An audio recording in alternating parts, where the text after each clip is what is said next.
چند صفات جو ہم نے کل عرض کی. پہلی صفت، اللہ کو بندہ کیا مانے؟ ناظر مانے. اگر نظارت خداوندی پر ایمان ہے تو سمجھو اس کے وجود میں خوف پروردگار عالم ہے. دوسری صفت، اللہ کو ناظر ماننے کے بعد فرماتے ہیں اپنے کاموں میں سب سے زیادہ اہمیت خدا کو دے. بچوں سے زیادہ، بیوی سے زیادہ، پیسے سے زیادہ. اگر یہ اہمیت، امپورٹنس دے رہا ہے، مثلا میں نے ڈیسیجن لینا ہے، میرے ڈیسیجن میں سب سے پہلے پریورٹی کون ہے؟ خدا ہے یا بچے ہیں؟ خدا ہے یا بیوی ہے؟ خدا ہے یا امام زمانہ ہے؟ مولا کو ایک چیز پسند ہے، میں زندگی کو اس طرح سے پلان کروں، لیکن میں نہیں کر رہا. کس کی وجہ سے؟ بیوی کی وجہ سے، ماں کی وجہ سے، بھائی کی وجہ سے، سوسائٹی کی وجہ سے، رشتہ داروں کی وجہ سے. تو فرمایا اس کا مطلب اس کے دل میں خوف خدا نہیں ہے. ایک شخص آیا نبی کے پاس، یا رسول اللہ میں آپ پہ ایمان لانا چاہتا ہوں، آپ کا کلمہ پڑھنا چاہتا ہوں. نبی نے فرمایا ایک شرط ہے، اگر قبول ہے تو ایمان لاؤ. کون سی شرط ہے؟ ان تقتل اباک. شرط یہ ہے اسلام لانے کی کہ تو اپنے باپ کو قتل کرے. کہتے بندہ چپ ہو گیا، گویا بدن سن ہو گیا، سر جھکا لیا. کہاں شرط ہے؟ اگر اسلام لانا چاہتے ہو شرط ہے تقتل اباک، اپنے باپ کو قتل کرنا پڑے گا. کہ لا باس یا رسول اللہ، کوئی مسئلہ نہیں، اگر کہو گے میں اپنے باپ کو بھی قتل کر دوں گا. یہ کہنا تھا. نبی نے فرمایا واللہ، خدا کی قسم، میں تمہیں کبھی حکم نہیں دوں گا اپنے باپ کو قتل کرو. قسم کھائی پھر فوراً، خدا کی قسم میں تمہیں کبھی حکم نہ دوں گا کہ تم لوگ اپنے باپ کو قتل کرو. میں دیکھنا چاہتا تھا کہ تیرے دل میں باپ کی محبت زیادہ ہے یا خدا کی محبت زیادہ ہے. اور یہی جنگ احد میں ہوا کہ بھائی بھائی کے مقابلے میں. یہی جنگ کربلا میں ہوا کہ ایک بندہ ادھر یہ تھا، اس کے مد مقابل لشکر یزید میں اس کا بھائی تھا. یہی جنگ جمل میں محمد ابن ابی بکر علی کی طرف ہے اور ان کی بہن عائشہ ان کے مقابلے میں کھڑی ہے. دین کا مطلب یہ ہے اگر تو ڈیسیجن لے، سب سے زیادہ امپورٹنس کس کو دینی ہے؟ تو نے پروردگار عالم کو. مولانا بیٹی کی شادی کرا رہا ہوں، بیٹے کی شادی کرا رہا ہوں، لیکن اگر گانا بجانا نہیں ہوگا رشتہ دار نہیں آئیں گے، بیٹی ناراض ہو جائے گی، بیوی ناراض ہو جائے گی. مجبور ہوں، ان کی وجہ سے کر رہا ہوں. مطلب امپورٹنس میں نے کس کو دی؟ بیوی کو راضی کیا. ہاں، اولاد کو راضی کرنا عبادت ہے. کس حد تک؟ اگر ان کی رضا خدا کی رضا کے مقابلے میں آ جائے تو یہ اللہ اکبر کہنا جھوٹ ہے. ایک بندہ اپنے غلام کو مار رہا تھا، رسول خدا گلی سے گزرے، جب اسے مار رہا تھا وہ کہہ رہا تھا اعوذ باللہ اعوذ باللہ اعوذ باللہ، اللہ کی خاطر مجھے پناہ دے، اللہ کی خاطر پناہ دے. اس نے نہیں دی، اور جیسے رسول گلی سے گزرے اس کی نگاہ غلام کی نبی بھی پڑی. کہا اعوذ بالنبی اعوذ بالنبی، نبی کے صدقے میں مجھے چھوڑ دو. اس نے چھوڑ دیا. رسول آگے بڑھے، اس پہ غصہ کیا. کہا تجھے اللہ کا واسطہ دے رہا تھا، تو نے نہیں چھوڑا، میرا واسطہ دیا تو نے چھوڑ دیا، یہ تو شرک کر رہا ہے. کہنے لگے یا رسول اللہ، اللہ سے پناہ مانگتا ہوں. آج مومن کہتے ہیں مولانا بھائی کی شادی میں نہیں جاؤں گا، بھائی ناراض ہو جائے گا. بندے خدا جس محفل میں، جس شادی میں گناہ ہو اور غنا ہو، بد حجابی ہو، مرد اور عورتوں کا مکس فنکشن ہو، یہ تھوڑی خدا نے بولا اب خوشیاں نہیں مناؤ، مناؤ لیکن اسلامی طریقے سے. عورتوں کو عورتوں میں رکھو. اب ظاہر ہے شادی میں عورت آئے گی تو کیا میک اپ نہیں کرے گی؟ کیا آپ روکو گے بیوی کو، بہن کو، بیٹی کو کہ بھائی شادی ہے؟ وہ بولے گی مجلس میں تھوڑی جا رہی ہوں، شادی میں جا رہی ہوں. عورت کی فطرت میں ہے خود کو سنوارنا، خود کو سنگھارنا، یہ اس کی اللہ نے نیچر میں رکھی ہے.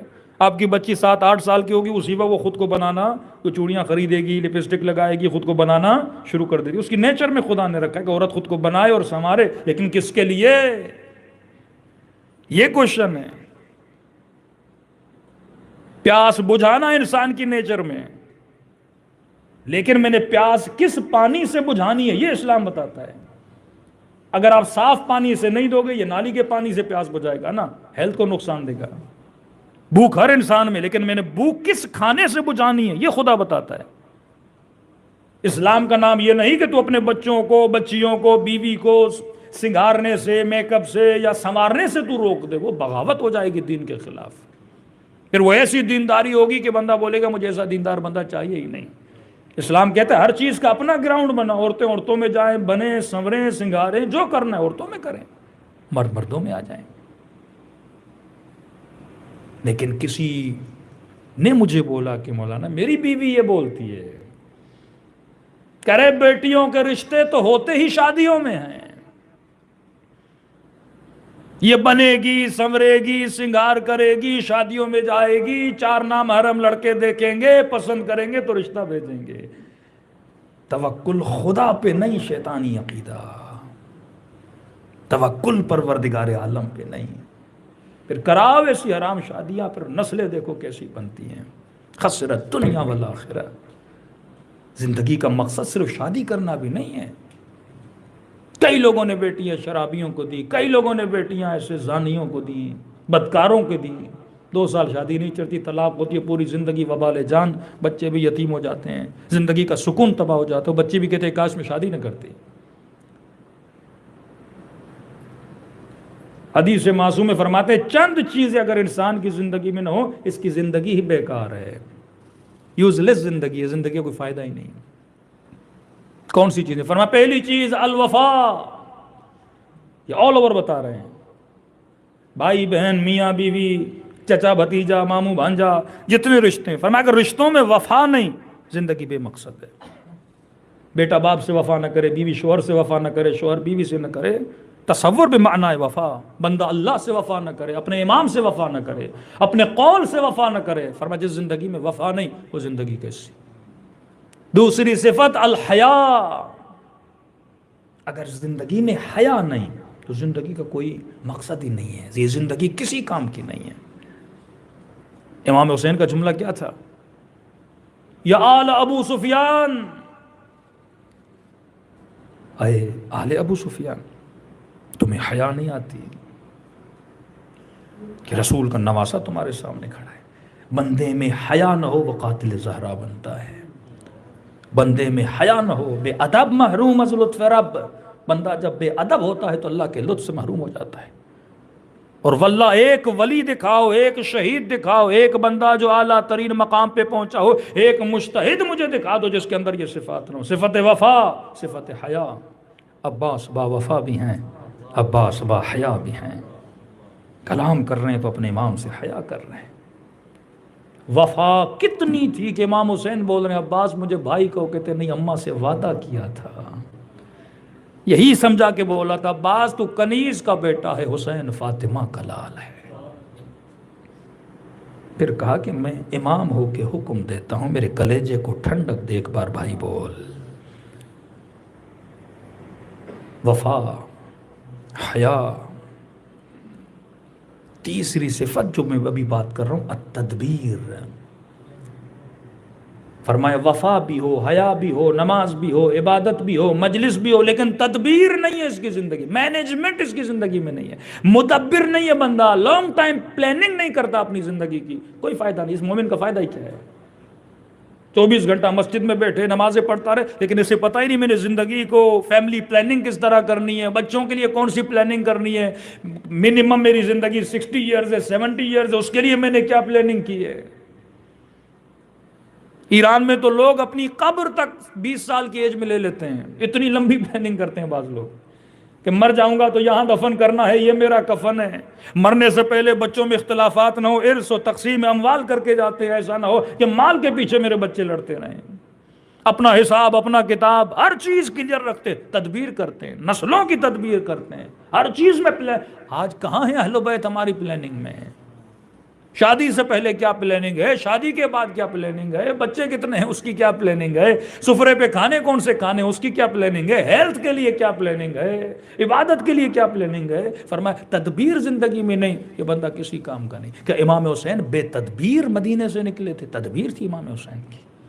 کہ جناب سیدہ ایسے ہی دربار میں چلی گئی؟ تدبیر تھی۔ کہ امام حسن نے ایسے ہی صلح کر لی؟ فرمایا نہیں۔ الحیا، الوفا، التدبیر، چوتھی چیز فرمایا جو ان تینوں کا نچوڑ ہے اور اعلیٰ ترین صفت ہے، فرمایا الحریہ، بندے کا آزاد ہونا، فریڈم۔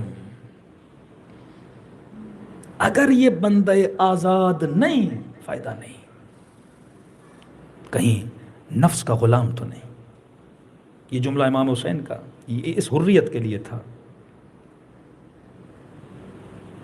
کہ اے ابو سفیان کے آل، اگر مسلمان نہیں آزاد بنو، کونوا الاحرار، آزاد بنو۔ بندہ جو آزاد ہوتا ہے فیصلوں میں آزاد بنو، خواہشوں کے غلام نہ بنو، مختلف سسٹمز کی زنجیروں کے غلام نہ بنو۔ تبھی کہا لا اکراہ فی الدین قد تبین الرشد من الغی، دین میں جبر نہیں۔ اللہ کہتے ہیں آزاد بن کے میرا انتخاب کرو، اپنے وجود کی آزادی کو اختیار کرو۔